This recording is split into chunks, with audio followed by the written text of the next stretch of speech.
ಕಲಿಕೆಯಲ್ಲಿ ಮುಂದು ನಾವೆಂದು ನಾವೇ ನಾಲೆಡ್ಜ್ ವಾರಿಯರ್ಸ್. ಕಲಿಯೋಣ, ಪರರಿಗೂ ಹಂಚೋಣ.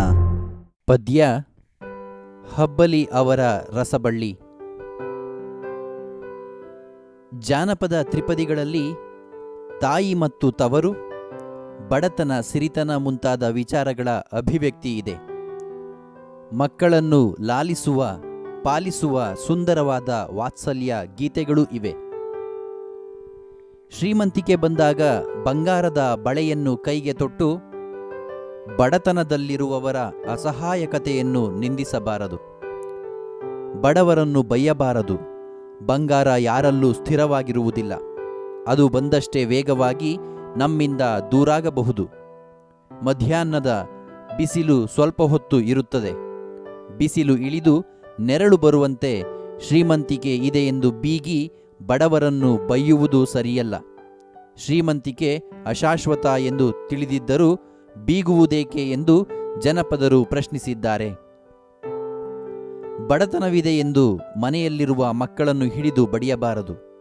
ಬಡತನವನ್ನು ತಂದವರು ಅವರಲ್ಲ. ಬಡತನದ ನೋವನ್ನು ಮರೆಸುವ ಶಕ್ತಿ ಮಕ್ಕಳಿಗಿದೆ.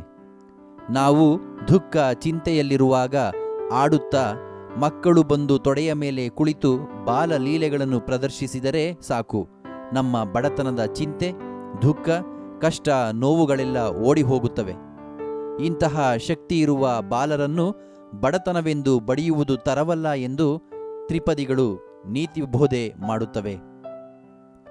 ಸಹವಾಸವೆಂಬುದು ತುಂಬ ಮುಖ್ಯ.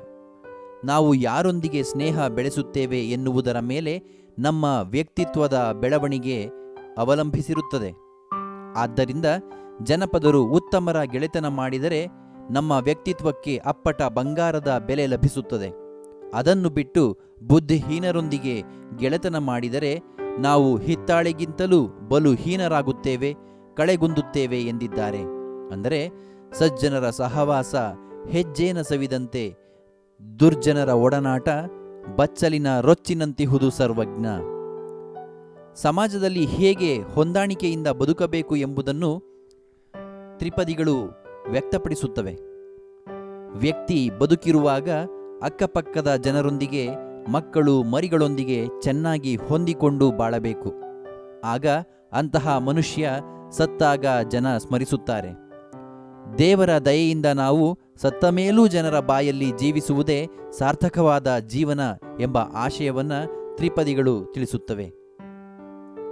ನಾವು ಬದುಕುತ್ತಿರುವ ವಾತಾವರಣದಲ್ಲಿ ಅಕ್ಕಪಕ್ಕದಲ್ಲಿ ಎಂತಹ ಜನರಿರುತ್ತಾರೆ ಎಂಬುದು ಅತಿ ಮುಖ್ಯ. ಬುದ್ಧಿವಂತರು ನಮ್ಮ ನೆರೆಯಲ್ಲಿ ವಾಸಿಸಿದರೆ ಅವರಿಂದ ಉಪಯೋಗವಾಗುವುದು. ಅದಲ್ಲದೆ ದುಷ್ಟರು ನಮ್ಮ ನೆರೆಯಲ್ಲಿದ್ದರೆ ನಾವು ಇರುವ ಬುದ್ಧಿಯನ್ನೂ ಕಳಕೊಂಡು ಅವರಂತೆಯೇ ದುಷ್ಟ ಬುದ್ಧಿ ಬೆಳೆಸಿಕೊಳ್ಳುತ್ತೇವೆ. ಆದ್ದರಿಂದ ನಮಗೆ ಒಳ್ಳೆಯ ನೆರೆ ಹೊರೆಯವರ ಸಹವಾಸ ಅತಿ ಅಗತ್ಯ ಎಂದು ತ್ರಿಪದಿಗಳು ತಿಳಿಸುತ್ತವೆ.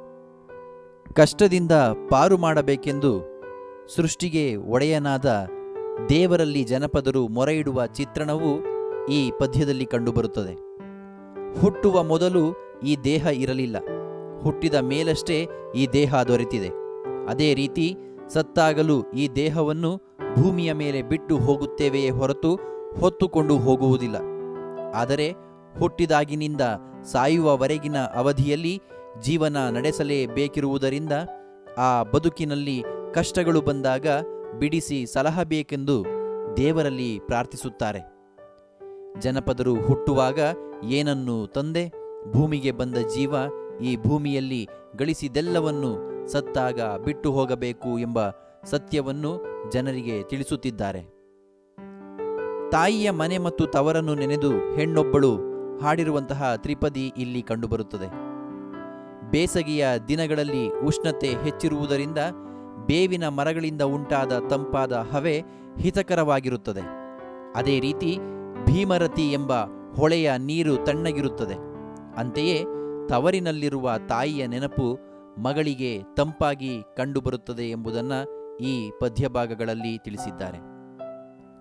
ತಾಯಿಯ ವಾತ್ಸಲ್ಯ, ತಾಯಿ ತನ್ನ ಮಗುವಿಗೆ ದೃಷ್ಟಿ ತಾಗಬಾರದು ಎಂದು ಕಾಡಿಗೆಯನ್ನು ಮಗುವಿನ ಕೆನ್ನೆಗೋ ಹಣೆಗೋ ಹಚ್ಚಿ ಮಗುವನ್ನು ಕಾಪಾಡುತ್ತಾಳೆ. ಅಂತೆಯೇ ಎಲೆ ಅಡಿಕೆಯನ್ನು ದೃಷ್ಟಿ ತೆಗೆಯುವಾಗ ಥೂ ಎಂದು ಉಗುಳಿ ದೃಷ್ಟಿ ತೆಗೆಯುತ್ತಾಳೆ. ಹೀಗಾಗಿ ಜನಪದರು ತಾಯಿಯ ಕಣ್ಣೆಂಜಲು ಉಗುಳೆಂಜಲು ಉಂಡು ಮಗು ಬೆಳೆಯುತ್ತದೆ ಎಂದಿದ್ದಾರೆ. ತಾಯಿ ಮಕ್ಕಳಲ್ಲಿ ಭೇದವಿಲ್ಲ ಎಂಬುದು ಇಲ್ಲಿಯ ಮುಖ್ಯ ವಿಚಾರವಾಗುತ್ತದೆ. ತಾಯಿಗಿಂತ ದೊಡ್ಡ ಬಂಧು ಇನ್ನೊಬ್ಬರಿಲ್ಲ. ಆದ್ದರಿಂದ ಅವಳ ಸ್ಥಾನವನ್ನು ಬೇರೆ ಯಾರಿಗೂ ತುಂಬಲು ಸಾಧ್ಯವಿಲ್ಲ. ಯಾರಿದ್ದರೂ ತಾಯಿ ಇದ್ದಂತೆ ಆಗುವುದಿಲ್ಲ. ಅವಳ ಸ್ಥಾನವನ್ನು ಯಾರೂ ತುಂಬಲಾರರು. ಒಲೆಯಲ್ಲಿ 1000 ಕೊಳ್ಳಿ ಉರಿಯುತ್ತಿದ್ದರೂ ಅವು ದೇವರ ಕೋಣೆಯಲ್ಲಿ ಬೆಳಗುವ ಹಣತೆಯ ಜ್ಯೋತಿಗೆ ಸಮನಲ್ಲ ಎಂದು ತ್ರಿಪದಿಯಲ್ಲಿ ತಿಳಿಸಿದ್ದಾರೆ. ಹೆಣ್ಣು ಮಕ್ಕಳ ದುಃಖ ತಾಯಿ ಮಾತ್ರವೇ ಅರ್ಥ ಮಾಡಿಕೊಳ್ಳಬಲ್ಲಳು. ತಂದೆಗಾಗಲಿ ಗಂಡನಿಗಾಗಲಿ ಹೆಣ್ಣು ಮಕ್ಕಳ ದುಃಖದ ತೀವ್ರತೆಯ ಅರಿವಾಗುವುದಿಲ್ಲ. ಹುತ್ತದಲ್ಲಿರುವ ಸರ್ಪದ ನೋವನ್ನು ನೆತ್ತಿ ಮೇಲಿರುವ ಶಿವ ತಿಳಿಯುವಂತೆ ಹೆಣ್ಣು ಮಕ್ಕಳ ದುಃಖ ಹೆತ್ತ ತಾಯಿಗೆ ಅರ್ಥವಾಗುವುದು ಎಂದು ತಿಳಿಸಿದ್ದಾರೆ. ಹೆತ್ತ ತಾಯಿಯನ್ನು ನೆನಪಿಸಿಕೊಳ್ಳುವ ಕಾಲದ ಪರಿಮಿತಿ ಇರುವುದಿಲ್ಲ. ಯಾವ ವೇಳೆಯಲ್ಲಾದರೂ ಯಾವ ಸ್ಥಳದಲ್ಲಾದರೂ ನೆನಪಿಸಿಕೊಳ್ಳಬಹುದು. ಆದರೂ ಇಲ್ಲಿ ಜಾನಪದ ಕವಿಯತ್ರಿಯ ಊರೆಲ್ಲ ಉಂಡು ಮಲಗಿದ ಮೇಲೆ ಮುಂಜಾನೆ ಬೆಳ್ಳಿ ಚುಕ್ಕಿ ಮೂಡಿದ ಸಮಯದಲ್ಲಿ ತನ್ನ ತಾಯಿಯನ್ನು ನೆನೆಯುವುದಾಗಿ ಪದ್ಯಭಾಗದಲ್ಲಿ ತಿಳಿಸುತ್ತಾಳೆ. ಅಣ್ಣ ಅಥವಾ ಅಕ್ಕ ತನ್ನ ತಮ್ಮನಿಗೆ ಹೇಳಿದ ಬುದ್ಧಿಮಾತುಗಳು ಸಾಮಾನ್ಯವಾಗಿ ಚಿಕ್ಕವರಲ್ಲಿ ವಯೋವೃದ್ಧರ ಬಗ್ಗೆ ಸಲ್ಲದ ತಾತ್ಸಾರ ಇರುತ್ತದೆ. ಮಾತು ಮಾತಿಗೂ ವಯಸ್ಸಾದ ತಂದೆ ತಾಯಿಯರನ್ನು ದೂಷಿಸುತ್ತಲೇ ಇರುತ್ತೇವೆ.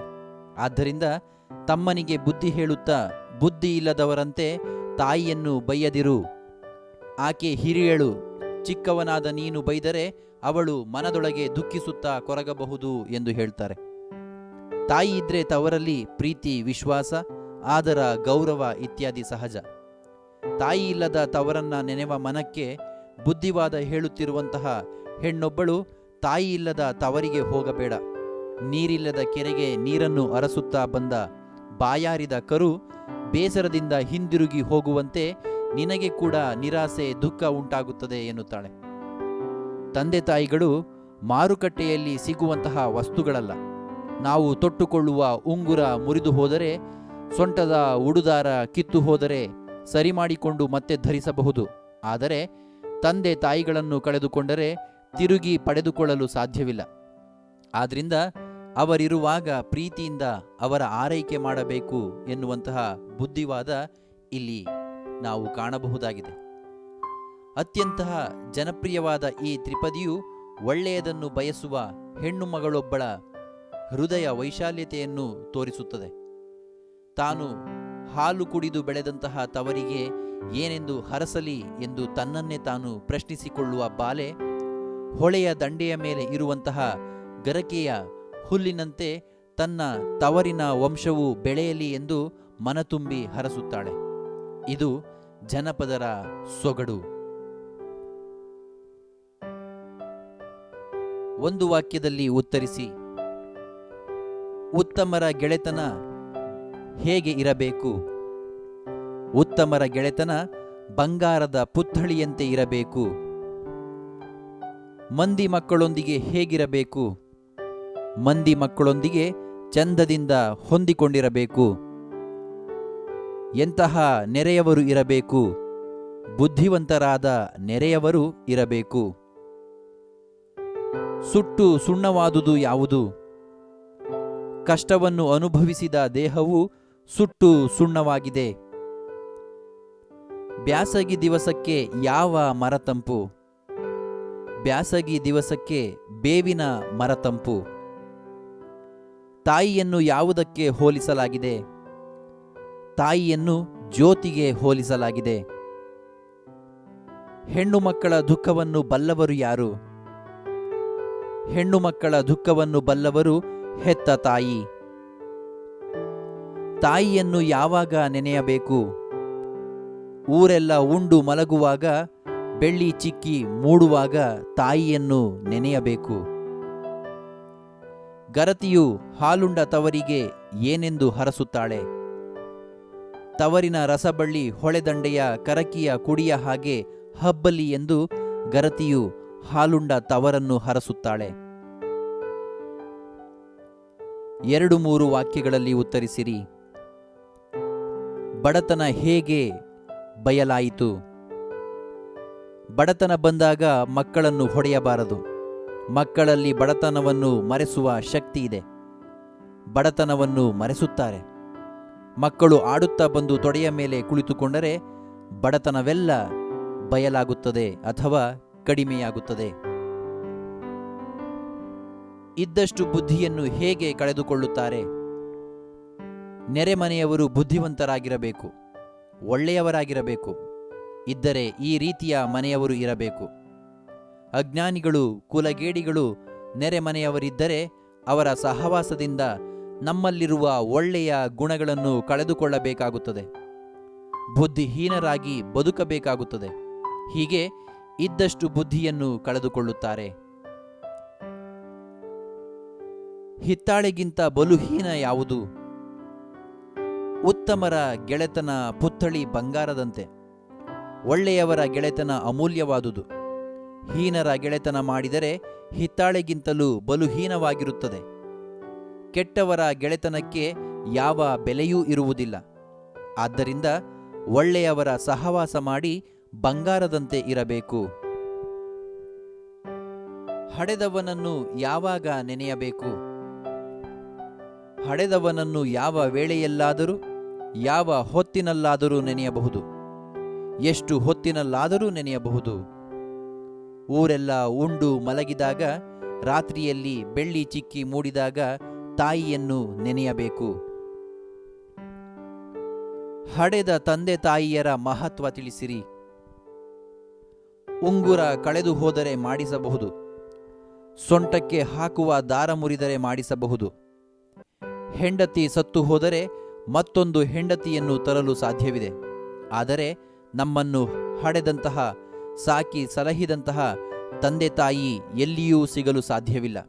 ಇದೇ ಹಡೆದ ತಂದೆ ತಾಯಿಯರ ಮಹತ್ವವಾಗಿದೆ. ಸಂದರ್ಭ ಸಹಿತ ವಿವರಿಸಿರಿ. ಬಂಗಾರ ನಿನಗೆ ಸ್ಥಿರವಲ್ಲ. ಈ ಸಾಲನ್ನು ಹಬ್ಬಲಿ ಅವರ ರಸಬಳ್ಳಿ ಎಂಬ ಜನಪದ ಗೀತೆಯಿಂದ ಆರಿಸಿಕೊಳ್ಳಲಾಗಿದೆ. ಶ್ರೀಮಂತಿಕೆ ಅಂದರೆ ಬಂಗಾರ ಶಾಶ್ವತವಾದ ವಸ್ತುವಲ್ಲ ಎನ್ನುವ ಸಂದರ್ಭವಿದಾಗಿದೆ. ಪ್ರಸ್ತುತ ಪದ್ಯದಲ್ಲಿ ಜನಪದರು ಶ್ರೀಮಂತಿಕೆಯು ಶಾಶ್ವತವಲ್ಲ ಎಂದಿದ್ದಾರೆ. ಬಂಗಾರದ ಬಳೆಯುಟ್ಟು ಬಡವರನ್ನು ಬಯ್ಯಬಾರದು. ಬಂಗಾರ ಸ್ಥಿರವಲ್ಲ. ಮಧ್ಯಾಹ್ನದ ಬಿಸಿಲು ಹೊರಳಲು ತಡವಾಗುವುದಿಲ್ಲ. ಹಾಗೆಯೇ ಶ್ರೀಮಂತಿಕೆಯೂ ಕೂಡ ಹೊರಟು ಹೋಗಬಹುದು. ಶ್ರೀಮಂತಿಕೆಯ ಅಹಂ ಇರಬಾರದು ಎನ್ನುವಾಗ ಈ ಸಾಲು ಬಂದಿದೆ. ಹಿತ್ತಾಳೆಗಿಂತ ಬಲುಹೀನ. ಈ ಸಾಲನ್ನು ಹಬ್ಬಲಿ ಅವರ ರಸಬಳ್ಳಿ ಎಂಬ ಜನಪದ ಗೀತೆಯಿಂದ ಆರಿಸಿಕೊಳ್ಳಲಾಗಿದೆ. ಹೀನರ ಗೆಳೆತನ ಮಾಡಿದಾಗ ಉಂಟಾಗುವ ಸ್ಥಿತಿಯನ್ನು ಕುರಿತಾಗಿ ಹೇಳುವ ಸಾಲು ಇದಾಗಿದೆ. ನಾವು ಉತ್ತಮರ ಸ್ನೇಹವನ್ನು ಮಾಡಬೇಕು. ಉತ್ತಮರ ಸ್ನೇಹದಿಂದ ನಮ್ಮ ವ್ಯಕ್ತಿತ್ವ ಪುಟಕ್ಕಿಟ್ಟ ಚಿನ್ನದಂತಾಗುತ್ತದೆ. ಉತ್ತಮರ ಗೆಳೆತನ ಪುತ್ಥಳಿ ಬಂಗಾರದಂತೆ. ಕೆಟ್ಟವರ ಗೆಳೆತನಕ್ಕೆ ಯಾವ ಬೆಲೆಯೂ ಇರುವುದಿಲ್ಲ. ಬಂಗಾರ ಉತ್ತಮ. ಬಂಗಾರಕ್ಕೆ ಹೋಲಿಸಿದರೆ ಹಿತ್ತಾಳೆ ಹೀನ ಎಂಬ ಭಾವನೆ ಇದೆ. ಒಂದು ವೇಳೆ ನಾವು ಹೀನರ ಗೆಳೆತನ ಮಾಡಿದರೆ ಹಿತ್ತಾಳೆಗಿಂತಲೂ ಬಲು ಹೀನವಾಗಿರುತ್ತೇವೆ ಎನ್ನುವುದು ಈ ಸಂದರ್ಭ. ನೀತಂಪ ನಮ್ನ ತವರಿಗೆ. ಈ ಸಾಲನ್ನು ಹಬ್ಬಲಿಯವರ ರಸಬಳ್ಳಿ ಎಂಬ ಜನಪದ ಗೀತೆಯಿಂದ ಆರಿಸಿಕೊಳ್ಳಲಾಗಿದೆ. ಹೆತ್ತ ತಾಯಿ ತವರಿನಲ್ಲಿದ್ದಾಗ ಗರತಿಗೆ ಹಿತವಾದ ತಂಪಿನ ಅನುಭವವಾಗುತ್ತದೆ ಎನ್ನುವಾಗ ಈ ಸಾಲು ಬಂದಿದೆ. ಗರತಿಗೆ ತವರು ಮನೆಯೇ ಅತ್ಯಂತ ತಂಪಾಗಿರುತ್ತದೆ. ಬೇಸಿಗೆಯಲ್ಲಿ ಬಳಲಿ ಬಂದವರಿಗೆ ಬೇವಿನ ಮರವು ತಂಪನ್ನು ನೀಡುತ್ತದೆ. ಭೀಮಾ ನದಿಯು ತಂಪನ್ನೂ ನೀಡುತ್ತದೆ. ಇಲ್ಲಿ ಗರತಿಗೆ ತಾಯಿಯೇ ತಂಪಾಗಿದ್ದಾಳೆ. ತವರಿನಲ್ಲಿ ತಾಯಿ ಇದ್ದರೆ ತವರು ಮನೆ ತಂಪಾಗಿರುವುದು ಎಂಬುದು ಇಲ್ಲಿನ ಆಶಯವಾಗಿದೆ. ಜ್ಯೋತಿ ನಿನ್ಯಾರ ಹೋಲಾರ. ಈ ಮೇಲಿನ ಸಾಲನ್ನು ಹಬ್ಬಲಿ ಅವರ ರಸಬಳ್ಳಿ ಎಂಬ ಜನಪದ ಗೀತೆಯಿಂದ ಆರಿಸಿಕೊಳ್ಳಲಾಗಿದೆ. ತನ್ನ ತಾಯಿಗೆ ಸರಿಸಮವಾಗಿ ಯಾರನ್ನು ಹೋಲಿಸಲು ಆಗುವುದಿಲ್ಲ, ಆಕೆಯೇ ಶ್ರೇಷ್ಠ ಎನ್ನುವ ಸಂದರ್ಭವಿದು. ತನ್ನ ಬದುಕಿನಲ್ಲಿ ಎಷ್ಟು ಜನ ಬಂದು ಹೋದರೂ ಸಹ ಹೆತ್ತ ತಾಯಿಗೆ ಸರಿ ಸಮಾನರಾದವರು ಯಾರೂ ಸಿಗಲಾರರು. 1000 ಕೊಳ್ಳಿ ಒಲೆಯಲ್ಲಿ ಉರಿಯುತ್ತಿದ್ದರೂ ಜ್ಯೋತಿಯಷ್ಟು ಪ್ರಕಾಶಮಾನವಾದ ಬೆಳಕನ್ನು ನೀಡುವುದಿಲ್ಲ. 1000 ಮಂದಿ ಇದ್ದರೂ ಅವರೊಳಗೆ ಹೆತ್ತ ತಾಯಿಯೇ ಜ್ಯೋತಿಯಂತೆ. ಅವಳನ್ನು ಯಾರಿಗೂ ಹೋಲಿಸಲು ಆಗುವುದಿಲ್ಲ ಎಂದು ತಾಯಿಯ ಮಹತ್ವವನ್ನು ಈ ಮೇಲಿನ ಸಾಲಿನಲ್ಲಿ ಹೇಳಲಾಗಿದೆ. ಭಾಳ ಮರುಗ್ಯಾಳ ಮನದಾಗ ಹಬ್ಬಲಿ ಅವರ ರಸಬಳ್ಳಿ ಎಂಬ ಜನಪದ ಗೀತೆಯಿಂದ ಈ ಮೇಲಿನ ಸಾಲುಗಳನ್ನು ಆರಿಸಿಕೊಳ್ಳಲಾಗಿದೆ. ಮಕ್ಕಳು ತಾಯಿಯನ್ನು ಬೈದರೆ ತಾಯಿಯ ಅಂತಃಕರಣ ನೊಂದುಕೊಳ್ಳುತ್ತದೆ ಎಂದು ಹೆಣ್ಣೊಬ್ಬಳು ತನ್ನ ತಮ್ಮನಿಗೆ ಬುದ್ಧಿ ಹೇಳುವ ಸಂದರ್ಭವಿದಾಗಿದೆ. ತಾಯಿಯನ್ನು ನಿಂದಿಸುವ ತನ್ನ ತಮ್ಮನಿಗೆ ಹೆಣ್ಣೊಬ್ಬಳು ಬುದ್ಧಿ ಹೇಳುತ್ತಾಳೆ. ತಿಳಿಗೇಡಿ ನನ್ನ ತಮ್ಮ, ಹೆತ್ತ ತಾಯಿಯನ್ನು ನಿಂದಿಸಬೇಡ, ಅವಳು ಬಹಳ ದಿನದವಳು, ಹಿರಿಯವಳು. ಹಡೆದವ್ವನನ್ನು ಬೈದರೆ ಮನಸ್ಸಿನಲ್ಲಿ ಬಹಳ ನೊಂದುಕೊಳ್ಳುತ್ತಾಳೆ, ಮನದೊಳಗೆ ನೋವು ಪಡುತ್ತಾಳೆ. ಹಾಗಾಗಿ ನೀನು ಅವಳನ್ನು ಬೈಬೇಡ ಎಂದು ಹೇಳುವ ಸಂದರ್ಭದಲ್ಲಿ ಈ ಸಾಲು ಬರುತ್ತದೆ. ತಾಯಿ ಇಲ್ಲದ ತವರಿಗೆ ಹೋಗದಿರು ನನ್ನ ಮನವೇ. ಹಬ್ಬಲಿ ಅವರ ರಸಬಳ್ಳಿ ಎಂಬ ಜನಪದ ಗೀತೆಯಿಂದ ಈ ಮೇಲಿನ ವಾಕ್ಯವನ್ನು ಆರಿಸಿಕೊಳ್ಳಲಾಗಿದೆ. ತಾಯಿ ಇಲ್ಲದ ತವರಿಗೆ ಹೋಗಬಾರದು ಎಂದು ಹೆಣ್ಣೊಬ್ಬಳು ತನ್ನ ಮನಸ್ಸಿಗೆ ಹೇಳುವ ಸಂದರ್ಭವಿದು. ತಾಯಿ ತವರು ಎರಡೂ ಹೆಣ್ಣು ಮಕ್ಕಳಿಗೆ ಇಷ್ಟ. ತಾಯಿ ಇದ್ದಾಗ ತವರಿಗೆ ಒಂದು ಅರ್ಥ, ತಾಯಿ ಇಲ್ಲದ ತವರಿಗೆ ಹೆಣ್ಣು ಹೋಗಬಾರದು. ಹೋದರೆ ಅಲ್ಲಿ ಅವಳಿಗೆ ಸರಿಯಾದ ಸ್ಥಾನಮಾನ ಸಿಗುವುದಿಲ್ಲ. ಹೇಗೆ ನೀರು ಇಲ್ಲದ ಕೆರೆಗೆ ಕರು ನೀರು ಕುಡಿಯಲು ಬಂದು ದುಃಖ ಪಡುತ್ತದೆಯೋ ಹಾಗೇ ಆಗುತ್ತದೆ. ಗರತಿಗೆ ತಾಯಿ ಇಲ್ಲದ ತವರು ದುಃಖವನ್ನು ಉಂಟು ಮಾಡುತ್ತದೆ. ಹಾಗಾಗಿ ಹೆಣ್ಣೊಬ್ಬಳು ತನ್ನ ಮನಸ್ಸಿಗೆ ಹೀಗೆ ಹೇಳುತ್ತಾಳೆ. ಹಬ್ಬಲಿ ಅವರ ರಸಬಳ್ಳಿ. ಈ ಸಾಲನ್ನು ಹಬ್ಬಲಿ ಅವರ ರಸಬಳ್ಳಿ ಎಂಬ ಜನಪದ ಗೀತೆಯಿಂದ ಆರಿಸಿಕೊಳ್ಳಲಾಗಿದೆ. ಹೆಣ್ಣು ತನ್ನ ತವರಿಗೆ ಶುಭವನ್ನು ಹಾರೈಸುವ ಸಂದರ್ಭವಿದು. ಇದು ಪದ್ಯದ ಶೀರ್ಷಿಕೆಯೂ ಕೂಡ ಹೌದು. ಹಾಲು ಕುಡಿದು ಬೆಳೆದ ತವರಿಗೆ ಏನೆಂದು ಹಾಡಲಿ ಎಂದು ಹೆಣ್ಣು ಮಗಳು ತನ್ನನ್ನು ಪ್ರಶ್ನಿಸಿಕೊಳ್ಳುತ್ತಾಳೆ. ತನ್ನ ತವರಿನ ಮನೆಯ ವಂಶ ಇನ್ನಷ್ಟು ಬೆಳೆಯಬೇಕು, ಅದು ಹೇಗೆ ಹಬ್ಬಬೇಕು ಎಂದರೆ ಹೊಳೆಯ ದಂಡೆಯಲ್ಲಿರುವ ಕರಕಿಯ ಕುಡಿಯ ಹಾಗೆ ಹಬ್ಬಬೇಕು. ತನ್ನ ತವರಿನ ರಸಬಳ್ಳಿ ಎಲ್ಲ ಕಡೆ ಹಬ್ಬಬೇಕು ಎಂದು ಮನದುಂಬಿ ಹಾರೈಸುವ ಸಂದರ್ಭದಲ್ಲಿ ಈ ಸಾಲು ಬರುತ್ತದೆ.